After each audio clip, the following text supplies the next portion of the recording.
ओम नमः शिवाय. जन्म हा अखेरचा. श्री सिद्धांत शिखामणी ग्रंथावरील आशीर्वचने.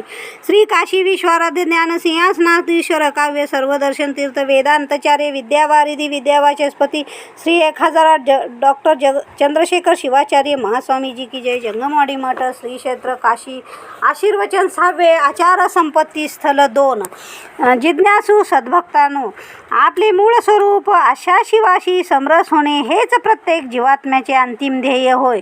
शिवाशी समरस झाल्यानंतर प्रारब्ध कर्म भोगण्यासाठी जो बाह्यतः जिवंत असतो अशा जीवनमुक्ताची दिनचर्या कशी असते याविषयी जगद्गुरू रेणुकाचार्य सांगतात.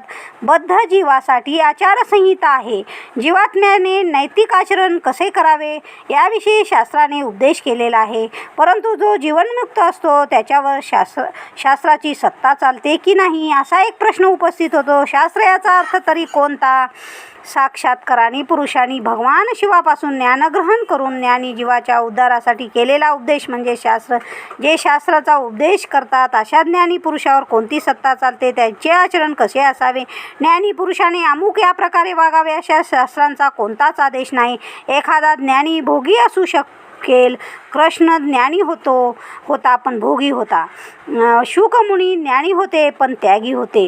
राम, जनक इत्यादी राजे प्रशासक होते आणि ज्ञानी देखील होते. ज्ञानी त्यागी असावा अथवा भोगी असावा असे काही नियम नाहीत. त्याच्या प्रारब्ध कर्माप्रमाणे त्याचे वर्तन घडत असते. तो सामान्य माणसाप्रमाणे कर्म करताना दिसतो, परंतु कर्तृत्व भावनेने तो काही करत नसल्याने कर्मापासून अलिप्त असतो. मग त्याच्याकडून भले अथवा बुरे कोणतेही कर्म घडले तरी याविषयी आपण कालच्या आशीर्वचनात ऐकले आहे. शिवासोबत ज्याचे अद्वैत ज्ञान स्थिर होते, अर्थात मी शिवस्वरूप आहे ही भावना जेव्हा दृढ होते, अशा मनस्वी पुरुषाकडून भले अथवा बुरे कोणतेही कर्म घडले तरी त्या कर्माने तो लिप्त होत नाही. भगवान श्रीकृष्णाने अर्जुनाला ज्यावेळी युद्ध करण्याचा आदेश दिला त्यावेळी हे हिंसाकारी असून यात अनेकांचे प्राण जातील असा अहिंसेचा उपदेश तो भगवान कृष्णालाच करू लागला. तेव्हा श्रीकृष्ण म्हणाले, निमित्त मात्र भव सव्यसाचीने, तू फक्त निमित्त हो, सारे काही मीच करणार आहे. मी करतो अशी भावना तुझ्या मनात निर्माण झाली तर कर्मफळाशी तू बांधला जाशील. मी काहीच करत नाही, माझ्याकडून परमेश्वर सारे काही करून घेत आहे, ही भावना तुझ्या ठिकाणी असेल तर कर्मफळाशी तुझा संबंध राहणार नाही. युद्धामध्ये 2 सैन्य एकमेकाशी लढतात. एकाची हार होते तर दुसऱ्याची जीत. ज्या सैन्याचा विजय झाला त्या सैन्याला विजयाचे श्रेय दिले जात नाही. सैन्याचा अभिमान असणाऱ्या राजाला दिले जाते. सैन्य पराभूत झाले तर पराभवाचा कलंक ते सैन्य ज्याचे आहे त्या राजाच्या माथ्यावर लागतो. सैनिकाला कुठला अभिमान नसतो. ते आपले कर्तव्य बजावत असतात. जय पराजयाचे धनी अखेर राजेच असतात. दुकानावर काम करण्यासाठी नोकर ठेवलेला असतो. दुकानात अधिक नफा झाला तर नोकराला आनंद होत नाही आणि तोटा झाला तर दुःख होत नाही, कारण त्याला तर महिन्याचा पगार घट्ट असतो. नफ्या तोट्याने तो काही कमी अधिक होणार नसतो. दुकानात मालक देखील बसलेला असतो. दुकानातील व्यवहाराचा जेवढा परिणाम मालकावर होतो तेवढा नोकरावर होत नाही. मालक केवळ बसलेला असतो, तो काम करीत नाही, काम नोकरच करतो. माल आणणे, मोजून देणे, पैसे घेणे, त्याने पैसे घेतली तरी तो ते मालकाकडे देतो. मालक फक्त पैसे मोजतो आणि ठेवून देतो. दुकानात काही काम न करता देखील नफ्या तोट्यामुळे मालकाला सुखदुःख होते आणि दुकानात सारी कामे करून देखील नोकर सुखी अथवा दुःखी होत नाही. यावरून आपल्या लक्षात येईल की नोकराजवळ कर्म करण्याची बुद्धी आहे परंतु त्याला अभिमान नाही. मालक कोणतेही कर्म करीत नसला तरी मनाने सारे काही करतो, म्हणून जो कर्माचा अभिमान धरतो त्यालाच कर्मफळे भोगावी लागतात. एका माणसाचा रक्तदाब वाढला. त्याने अनेक औषधे घेतले, अनेक डॉक्टर बदलून पाहिले, परंतु त्याचा आजार मात्र कमी झाला नाही. शेवटी कंटाळून तो एका संताकडे गेला आणि त्यांना नमस्कार करून रक्तदाबावर उपाय विचारला. अनेक औषधे घेऊन देखील त्याचा रक्तदाब कमी झाला नाही. हे संताला समजल्यावर याचे काही वेगळे कारण असावे असे त्याला जाणवले. त्याने त्या मनुष्याला विचारले, तुम्ही कोणते काम करता? मी हॉटेल मालक आहे, त्याने उत्तर दिले. तुमचा रक्तदाब कधी वाढतो? संताने विचारले. माझ्या हॉटेलसमोर दुसरे एक हॉटेल आहे, त्या हॉटेलात गिरायकाची गर्दी पाहिली की माझा रक्तदाब वाढतो, तो मनुष्य म्हणाला. संताला त्याच्या आजाराचे खरे कारण समजले. त्याचवेळी त्या मनुष्याच्या हॉटेलसमोरचा हॉटेल मालक रक्तदाब वाढला म्हणून त्याच संताकडे आला आणि त्याने पहिल्या हॉटेल मालकाप्रमाणेच आपली व्यथा सांगितली. दोघेही एकाच आजाराने पिडलेले होते आणि दोघांचाही रक्तदाब एकमेकाच्या हॉटेलातील गर्दी पाहून वाढत होता. संत आपल्या मनात हसले. त्यांना जाणवले की स्वतःच्या हॉटेलमधल्या गिरायकाच्या गर्दीकडे न पाहता ते दोघेही समोरच्या हॉटेलमधील गर्दीकडेच पाहत असतात. त्याने दोन्ही प्रतिस्पर्ध्यांना सांगितले, तुमचा आजार नक्की बरा होईल, पण मी सांगितल्याप्रमाणे तुम्ही वागले पाहिजे. तुम्ही स्वतःच्या हॉटेलच्या गल्ल्यावर बसू नका, तर जागा बदलून परस्परांच्या गल्ल्यावर बसा. दुसऱ्या दिवसापासून ते दोघेही एकमेकांच्या गल्ल्यावर बसू लागले आणि सवयीप्रमाणे समोरच्या हॉटेलकडे पाहू लागले. समोरच्या हॉटेलमधली गिरायकाची गर्दी पाहून त्यांना हर्ष होऊ लागला, कारण ते हॉटेल त्यांचे होते, प्रतिस्पर्ध्याचे नव्हते. थोड्याच दिवसात दोघांचेही रक्तदाब कमी झाला. या कथेचे तात्पर्य असे की आपल्या शरीरावर आणि मनावर परिणाम होण्याचे एकमात्र कारण म्हणजे अभिमान. ज्या स्थानाविषयी अथवा ज्या व्यक्तीविषयी आपल्या मनात अभिमान असतो, त्या स्थानाला अथवा व्यक्तीला थोडी तरी इजा पोहोचली तरी आपले मन अस्वस्थ होते. परंतु ही झाली सामान्य माणसाची कथा. मनस्वी मनुष्याची कथा यापेक्षा वेगळी आहे. मनस्वी याचा अर्थ ज्याचे मन श्रेष्ठ आहे असा. मन प्रत्येकाजवळ असते, परंतु ते श्रेष्ठ असतेच असे नाही. सामान्य माणसाकडे असते ते विकाराने बरबटलेले निकृष्ट मन, तेथे मनस्वीचा अर्थ आहे. श्रेष्ठ मन असलेले, सात्विक मन असलेले अशा मनस्वी मनुष्य शिवज्ञान संपन्न असल्यामुळे, अर्थात मी शिवस्वरूप आहे अशी भावना त्याच्या मनात दृढ असल्यामुळे तो संपूर्ण प्रपंचाकडे समान रूपाने पाहतो. प्रपंचाकडे कसे पाहायचे हे आपल्या मनावर अवलंबून असते. जसे आपले मन असते तशी आपली दृष्टी होते. अशा मनस्वी मनुष्याच्या कर्मात कर्तृत्व भावना नसल्यामुळे त्याच्याकडून भले बुरे कोणतेही कर्म घडले तरी त्याचा थोडा देखील स्पर्श त्याच्या मनाला होत नाही. अभिमान सोडून जगण्याची कला हीच जीवनमुक्तीची कला आहे. म्हणूनच तुकारामांनी म्हटले आहे, अभिमान सोडा आणि मुक्ती रोकड घ्या. तुम्ही दुकानात पाटी लिहिता, आज रोख कल उधार, म्हणजे तुम्हाला उधार नको, रोकड हवे. पैसे द्या आणि माल घ्या. उधार दिल्यामुळे उधारी वसूल होईल की नाही अशी तुम्हाला चिंता असते. संताजवळ जाऊन जर कोणी मुक्ती मागितली तर तो तुकाराम महाराजाप्रमाणेच उत्तर देईल, येथे उधार चालत नाही, सारे रोख लागते. मुक्ती मिळवण्यासाठी काय समर्पित करावे लागते, किती धन द्यावे लागेल. तुकाराम म्हणतात की तुमचे धन नको, ते तुमच्यापाशीच ठेवा. तुमच्या ठिकाणी असलेला अभिमान अर्पण करा. धनाचा, रूपाचा, सत्तेचा मुक्ती रोखच घेऊन जा. ती कधी मिळेल याची चिंताच नको. अभिमानामुळे जीवात्मा बंधनात आहे. अभिमान सुटला की जीवात्मा मोकळा. ज्याला आपल्या कर्माचा अभिमान असतो त्याच्या मागेच पुण्यपापाचा ससेमरा लागलेला असतो. असा माणसाला सुखदुःखे भोगावी लागतात. पुण्यपाप कोठे राहते आणि सुखदुःख कोण भोगते याचा थोडा विचार येथे करायला हवा. आपण नेहमी म्हणतो की मी दुःखी आहे. हा दुःखी होणारा कोण? मी म्हणजे शरीर आहे की इंद्रिय की मन की बुद्धी? मीचा अर्थ कोणता? मीचा अर्थ कळल्यावर सुखदुःख कोठे होतात याचे ज्ञान होते. म्हणजे मी ही अंतकरण प्रवृत्ती आहे. मन, बुद्धी, चित्त आणि अहंकार हे सारे मिळून अंतकरण बनलेले आहे. अथवा मी मनातच आहे. ज्याच्या ठिकाणी अभिमान असतो त्यालाच सुख दुःख होते आणि पाप पुण्य देखील तेथेच राहते. त्याची फळे हे अंतकरणच भोगते. शरीर, इंद्रिय, अंतकरण या पलीकडे असलेले चैतन्य तत्व आपण आहोत. आपण आत्मा आहोत. शरीर म्हणजे आपण नव्हे, इंद्रिय म्हणजे आपण नव्हे, अंतकरण म्हणजे आपण नव्हे. त्यांच्याद्वारे आपण व्यवहार करतो. आपण घरात बसतो, कधी दारे खिडक्या उघडतो, कधी बंद करतो.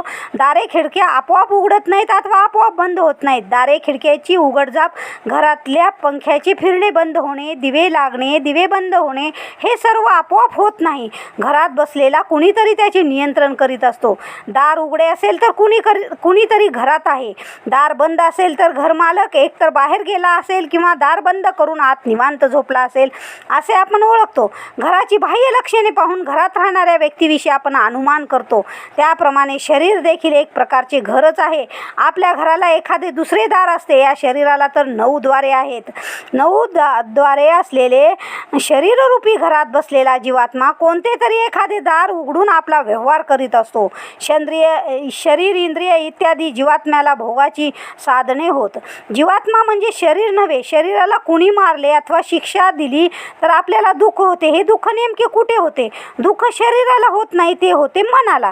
तुम्ही कधी कधी म्हणता देखील माझ्या मनात मनाला फार फार दुःख झाले, माझ्या शरीराला दुःख झाले, माझ्या इंद्रियांना दुःख झाले असे कोणी म्हणत नाही. सुख दुःख मनालाच होतात. सुख दुःखांना कारणीभूत असलेले पुण्य पाप मनातच असते. आत्मा मनाच्या समीप असल्याने आणि त्याने मनाच्या ठिकाणी अभिमान धरल्यामुळे सुख दुःख मन भोगत असून देखील आत्मा मात्र ती मीच भोगतो आहे असे समजतो. मी सुखी आहे, दुःखी आहे असे मानतो.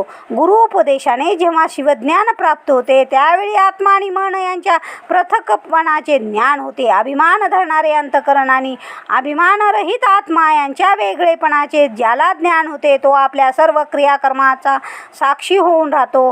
कोर्टात नेहमी साक्षीदार बोलवले जाते. साक्षीदार याचा अर्थ प्रत्यक्ष घटना पाहणारा. साक्षीदाराच्या मनात एका पक्षाबद्दल प्रेम आणि दुसऱ्या पक्षाबद्दल द्वेष असू नये तरच तो खरा प्रामाणिक साक्षीदार. असे नसेल तर त्याची साक्ष प्रामाणिक असणार नाही. आजकाल कोर्टात असे खरे निष्पक्ष साक्षीदार भेटत नाहीत. याचा साक्षीदार एक असतो तर त्याचा दुसरा. बुद्धिमान न्यायाधीशाला सगळे तपासून त्यातला निष्पक्ष साक्षीदार कोणता हे ठरवावे लागते. त्याप्रमाणे जीवात्म्याला प्रत्येक व्यवहारात साक्षी बनून राहायला हवे होते, परंतु जीवात्मा साक्षी बनून राहत नाही. तो कुणाकडे तरी झुकलेला असतो, कधी बुद्धीकडे, कधी मनाकडे, कधी इंद्रियाकडे तर कधी शरीराकडे. त्याच्याकडून जे कर्म घडते ते आपणच करीत आहोत असे समजून तो व्यवहार करतो. त्यामुळेच त्याला सुखदुःखाचा अनुभव येतो. परंतु जो ज्ञानी असतो तो स्वतःचे आत्मस्वरूप जाणून साक्षी म्हणून सर्व व्यवहाराकडे पाहतो. त्यामुळे तो सर्व सुखदुःखापासून मुक्त असतो. ऐक्य स्थलात गेल्यावर जीवात्म्याची दृष्टी बदलते. सर्व व्यवहार दृष्टीचाच आहे. जशी दृष्टी तशीच सृष्टी. दृष्टीमुळेच तर माणूस सुखदुःख भोगत असतो. ज्याची भेददृष्टी असते त्याला आपल्या प्रत्येक कर्माचे फळ भोगावे लागते. परंतु शिवज्ञान संपन्न शिवयोगाची दृष्टी कशी असते तर सांगतात की शिवाची जशी दृष्टी असते तशी शिवयोगाची दृष्टी असते. शिवाची समदृष्टी आहे. शिवाच्या दृष्टीत विषमता नसते. एकावर अधिक कृपा करायची, दुसऱ्यावर कमी असा प्रकार भगवान शिवाच्या ठिकाणी नसतो. ईश्वर पावसासारखा आहे. आपण शेतात बी पेरतो, पाऊस आला की ते रुजते, अंकुरते. शेतातील आंबा, लिंब इत्यादी वृक्ष देखील पाऊस आला की तृप्त होतात, वाढतात. कालांतराने त्यांना फुले फळे धरतात. फळांची चव वेगवेगळी असते. एखादे मधुर, एखादे आंबट. जमीन एकच आहे, पाणी एकच आहे. मग ते पावसाचे असो, विहिरीचे असो की तलावाचे. एकाच जमिनीत एकाच पाण्यावर वाढलेल्या वृक्षांच्या फळांचा स्वाद इतका वेगळा कसा? एकाचा मधुर तर दुसऱ्याचा आम्ल. यात दोष असला तर तो कोणाचा असेल? जमिनीचा, पाण्याचा की बी पेरणाराचा? यात कोणाचा दोष नाही आहे. असलाच तर तो बीजाचा आहे. विषमतेचे कारण बीजेच होय. जमिनीत पेरलेले बीज एका प्रकारचे नसतात, नाना प्रकारचे असतात. ती आपल्या शक्तीनुसार पृथ्वीतल्या रसाचे ग्रहण करतात. पृथ्वीत षड्रस आहेत. सर्व प्रकारचे रंग देखील भूमीत आहेत. परंतु एखादे फूल पांढरे होते, एखादे पिवळे, एखादे गुलाबी तर एखादे अनेक रंगी. भूमीत सर्व रंग अवस्थित असले तरी एखादे बीज विशिष्ट रंगच शोषून घेते. त्याप्रमाणे फळझाडे देखील आपल्या अनुकूल असाच रस भूमीतून शोषून घेतात. समदृष्टी असलेल्या शिवाच्या दृष्टीत आपल्याला अशी विषमता दिसते. प्रपंचात समानता नाही आहे, विषमता आहे. दोन माणसे एकसारखी नसतात. एकसारखी दुसऱ्याची बुद्धी नसते. एकाच्या विचारासारखा दुसऱ्याचा विचार नसतो. जगात जेवढी माणसे आहेत तेवढ्या सगळ्यांची शरीरे, मन, बुद्धी हे सारे परस्पर भिन्न वेगवेगळे आहे. एखाद्या प्रसंगी चार माणसे समान बुद्धीने एकत्र येतात, पण थोडा काळ जाताच ते आपापल्या बुद्धीनुसार वागायला लागतात. म्हणून प्रपंच विषम आहे. परंतु या विषम प्रपंचाची निर्मिती करणारा शिव मात्र समदृष्टी असलेला आहे. ही एक गंमत आहे. समदृष्टी असलेल्याने निर्माण केलेल्या सृष्टीत समानता असायला हवी, परंतु येथे तर विषमता आहे. यात शिवाचा काहीच दोष नाही आहे. जीवात्म्याच्या प्रारब्धानुसार तो सृष्टी निर्मिती करतो. तुम्ही दुकानात खरेदीसाठी जाता, तेथे अनेक वस्तूंचा संग्रह करतो. साखरेची पोती भरलेली असतात. एखादे गिरायक येऊन साखरेचे पोते खरेदी करते तर दुसरे गिरायक 1 किलो साखर. हे पाहून तुम्ही दुकानदाराला जर विचारले याला 1 पोते का दिले आणि त्याला 1 किलो साखर का दिली तर तो उत्तर देईल ह्याने 1 पोते मागितले म्हणून दिले, त्याने 1 किलोच मागितली म्हणून त्याला तेवढीच दिली. त्याने 1 पोते मागितले असते तर तेही दिले असते. मागायला काय माणूस कितीही मागेल, परंतु त्यासाठी काही द्यायला हवे. काही दिल्याशिवाय मिळाले असते तर लोकांनी सारेच मागून नेले असते. फुकट कोणाला नको असते, परंतु गिरायक जेवढे पैसे देईल तेवढेच सामान दुकानदार त्याला देत असतो. त्याप्रमाणे परमेश्वर देखील तुम्ही त्याला जेवढे द्याल तेवढ्या किमतीचाच माल तुम्हाला देत असतो, अधिक देत नाही. व्यावहारिक जीवनात दुकानदार कधी अधिक पैसे घेऊन कमी माल देऊ शकतो, तोलून देण्यामध्ये इकडे तिकडे करू शकतो, परंतु ईश्वराचा तराजू परंतु मात्र थोडा देखील कमी अधिक होत नाही. तो तंतोतंत असतो. तो एक पैसा माल कमी देणार नाही. याचेच नाव समदृष्टी होय. सगळ्यांना सारखे देणे असे नाही, तर जो जेवढे देईल तेवढेच त्याला देणे ही एक प्रकारची समदृष्टी आहे. आपण कितीही प्रयत्न केला तरी प्रपंचात समानता येणे शक्य नाही. तो सम होणार नाही. कित्येकाने प्रयत्न केला तरी प्रपंच विषमच राहिला. प्रत्येकाने प्रारब्ध वेगळे आहे, त्यातच सारखेपण आणता येत नाही. समजा एका गावात 10 श्रीमंत आणि 1000 गरीब माणसे आहेत. त्यांच्यात समानता आणण्यासाठी त्या श्रीमंतांची सर्व संपत्ती 1010 लोकांमध्ये सारखी वाटली तर त्यांची समानता येईल का? 1000 लोकांना सहजपणे पैसा मिळाला, सहजपणे संपत्ती मिळाली, तर ते जपून ठेवू शकतील काय? त्यापैकी बहुसंख्य लोक ती शोक पाण्यात उधळून टाकतील आणि पुन्हा कंगाल होतील. म्हणून कुणाची संपत्ती हिरावून घेऊन ती लोकांना वाटून आपण समानता आणू शकत नाही. तसे केल्यावर काही काळ समानता आल्याप्रमाणे दिसेल. इतकेच. प्रत्येकाचा स्वभाव, चारित्र्य, परिश्रमशीलता यामध्ये फरक असतो. त्यामुळे ते पुन्हा आपल्या स्वभावानुसार वागू लागतात. सृष्टी निर्मितीच्या शिवाची दृष्टी सम असली तरी सृष्टीमध्ये येणारे जीवात्मे भिन्न असतात. त्याचे स्वभाव विषम असतात. व्यवहारामध्ये आपण पाहतो, एखाद्या मनुष्याला 4 मुले असतात. मृत्यूपूर्वी तो आपली संपत्ती चौघांना सारखी वाटून टाकतो. कुणाला कमी देत नाही की कुणाला अधिक. वडिलांकडून चौघांना सारखीच मालमत्ता मिळाली असली तरी चौघाचे वर्तन एकसारखे नसते. कुणी मिळालेली संपत्ती कमाई करून वाढवतो तर कुणी ती गमावतो. त्यामध्ये त्याच्या वडिलांचा काही दोष नसतो. वडिलांच्या दृष्टीने ते चौघेही समान असतात. मुलगा बुद्धिमान असो की निर्बुद्ध, तो सगळ्यांना सारखेच वाटून देतो. परंतु कुणी कमावतो तर कुणी गमावतो. आपण आपली कर्मे दुसऱ्यांना देऊ शकत नाही किंवा दुसऱ्यांची कर्मे घेऊ शकत नाही. प्रत्येकाचे प्रारब्ध कर्म वेगळे असल्यामुळे या प्रपंचात जी विषमता दिसते ती जीवात्म्याच्या कर्मामुळे, सृष्टी निर्माता शिवामुळे नव्हे. शिवाच्या ठिकाणी कोणतीही विषमता नाही. त्यांच्या दृष्टीने सारे समान आहेत. भगवान शिवाप्रमाणे शिवयोगाची दृष्टी देखील सम असते. त्यांचा स्वभाव शिवाप्रमाणे होतो. प्रत्येकाकडे समदृष्टी असायला हवी. समदृष्टीमुळे आपण सुखी होतो आणि प्रपंचातील इतर जीव देखील सुखी होतात. प्रत्येकाच्या ठिकाणी असलेला आत्मा सम आहे. त्यात विषमता नाही आहे. शरीरात वैषम्य आहे, शरीर धर्मात वैषम्य आहे, इंद्रियात विषमता आहे, मनबुद्धी यामध्ये विषमता आहे, परंतु आत्मस्वरूपात समानता आहे. कोणत्याही जाती धर्माचा मनुष्य असो, त्याचा आणि आपला आत्मा समानच आहे. गीतेत भगवंतांनी म्हटले आहे, वेदाध्ययन करणारा ब्राह्मण असो, चांडाल असो, कुत्रा असो की हत्ती असो, जो पंडित असतो तो सर्वाकडे समदृष्टीने पाहतो. सर्वांमध्ये समबुद्धी. याचा अर्थ कोणता? हत्तीला कुत्रा आणि कुत्र्याला हत्ती समजणे असे नाही आहे, तर त्यांच्या ठिकाणी असलेला आत्मा एकच आहे असे मानणे. व्यवहारात भेद असला तरी अध्यात्मात समानता असते. अद्वैत ही एक दृष्टी आहे. भावद्वैत समाचरते, क्रियाद्वैत न समाचरते. क्रियाकर्मात अद्वैत आणले तर व्यवहार बिघडतो. म्हणून भावनेत अद्वैत असावे. आपला मुलगा आणि कुत्रा याचा आत्मा एक आहे हे खरे असले तरी भोजन करताना आपण कुत्र्याला जवळ घेऊन भोजन करतो, कुत्र्याला जवळ घेऊन बसत नाही. परंतु कुत्र्यावर तुम्ही पुत्रवत प्रेम मात्र करू शकता. तुमच्या प्रेम व्यवहारात तुम्ही भेद करू नका. प्रेम करणे हा देखील भावनेचाच भाग आहे. परंतु व्यवहारात साऱ्यांना एकत्र करू म्हटले तर अनर्थच होण्याची शक्यता आहे. एकदा गुरुने शिष्याला बोध केला की तुझ्यात, माझ्यात, हत्तीत, कुत्र्यात राहणारा आत्मा एकच आहे. असा उपदेश ऐकल्यावर शिष्य घरी जाण्यासाठी निघाला. तो रस्त्याच्या मध्यावरून डोलत डोलत गुरुच्या उपदेशाने मनन करीत चाललो होता. तेवढ्यात पाठीमागून एक पिसाळलेला हत्ती धावत आला. हत्तीवरून बसलेला माहूत लोकांना मोठ्या मोठ्याने ओरडून सांगत होता, बाजूला सरका, बाजूला सरका, हत्ती पिसाळलेला आहे. त्याचे ओरडणे ऐकून बाकीचे लोक बाजूला पळाले, परंतु हा मात्र रस्त्यावरच चालत राहिला. त्याने विचार केला की हत्तीच्या ठिकाणी आणि आपल्या ठिकाणी असलेला आत्मा एकच आहे. तेव्हा आत्म्याला आपला आत्मा कसा मारेल? तो म्हणजे मी आहे, मी म्हणजे तोच आहे. हत्ती पिसाळलेला होता, त्याला कुणी सापडले नव्हते. रस्त्यावरून डोलत जाणाऱ्या शिष्यालाच त्याने सोंडेने उचलले आणि दूर भिरकावून दिले. शिष्य एका छतावर जाऊन पडला. बिचाऱ्याचे हातपाय मोडले. दुसऱ्या दिवशी हातापायाला बँडेज करून तो गुरुजवळ गेला आणि म्हणाला, गुरुदेव, आपला उपदेश ऐकून काल मोठा अनर्थ झाला. तुमच्या अद्वैत बोधामुळे माझे हातपाय मोडले आणि डोक्याला मार लागला. हे कसे काय घडले? गुरुजींनी विचारले. तुम्हीच तर म्हणालात की हत्तीत, कुत्र्यात, तुझ्यात, माझ्यात, ब्राह्मणात, चांडाळात एकच आत्मा आहे. शिष्य म्हणाला. गुरुजींनी विचारल्यावर त्याने सगळी हकीकत सांगितली. ते ऐकल्यावर गुरुजी म्हणाले, तू माझा उपदेश पूर्ण ऐकला नाहीस. अर्धे ऐकले, अर्धे सोडून दिले. मी तुला सांगितले की सगळ्याच्या ठिकाणी आत्मा आहे. तुला हत्तीमध्ये आत्मा दिसला दिसला, परंतु वरील माहुतात आत्मा दिसला नाहीये. बाजूला सरका असे तो माहूत ओरडत होता. तो देखील एक आत्माच होता. त्याचे तू ऐकले नाहीस म्हणून तुझी अशी अवस्था झाली. सांगण्याचे तात्पर्य असे की शारीरिक दृष्टीने व्यवहारात आपण समत्व व्यवहार करू शकत नाही, कारण प्रपंच विषम आहे, त्यामधला व्यवहार विषम असणार. व्यवहारात सारे समान झाले तर संघर्ष होईल. जग व्यवहारात विषमतेचे महत्त्वाचे असते. स्त्री आणि पुरुष असा भिन्नलिंगी प्राण्यात विवाह होतो. त्यातही वराचे वय अधिक, वधूचे वय कमी, वराची उंची अधिक, वधूची कमी अशी विषमता पाळली जाते.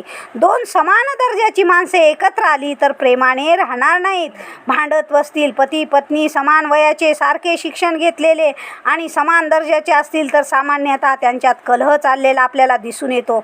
परंतु परस्परांना समजून घेण्याची वृत्ती आणि सौहार्द त्यांच्या ठिकाणी असेल तर त्यांच्या कलह होणार नाही. प्रशासनात देखील एकावर दुसरा अधिकारी, दुसऱ्यावर तिसरा अधिकारी अशा श्रेणी असतात. सगळ्यांना सारखे अधिकार दिले तर प्रचंड गोंधळ होईल. म्हणून व्यवहार विषमतेवर आधारलेला आहे. प्रपंचातील व्यवहार सुरळीत चालावेत म्हणून निसर्गाने विषमता उत्पन्न केली. रेल्वेच्या 2 रुळामध्ये विशिष्ट अंतर असते. ते कमी करून जर 2 रुळ एकत्र आणले तर आगगाडी धावू शकणार नाही, तिला अपघात होईल. 2 रुळात अंतर असते म्हणूनच ती सुरळीत चालू शकते. त्याप्रमाणे सृष्टीत विषमता असली तरी दृष्टीत मात्र ती असू नये. विषमतेमध्ये समानता पाहणे यालाच समदृष्टी म्हणतात. ब्राह्मण श्रेष्ठ आहे, शुद्ध कनिष्ठ आहे अशी भावना आपल्या मनात येऊ नये. आपापल्या कर्तव्यामुळे ते वेगळे आहेत इतकेच. दृष्टी सम झाली तर प्रपंचात विषमता असून देखील ती न दिसता समता दिसू लागेल. जगातला विषम व्यवहार चालत राहील, परंतु शिवयोगाच्या दृष्टीत मात्र समता तरळत राहील. अशी समदृष्टी लाभलेल्या शिवयोगाचे कर्म केली तर तो कर्मबंधनात सापडत नाही. मी काहीच करत नाही, भगवान शिवच माझ्याकडून सारे करून घेत आहेत अशा भावनेने तो कर्म करीत असतो आणि जीवनमुक्तीचा आनंद उपभोगत असतो. एवढे सांगून आजचे आशीर्वचन पूर्ण करीत आहोत. ओम शांती शांती शांती.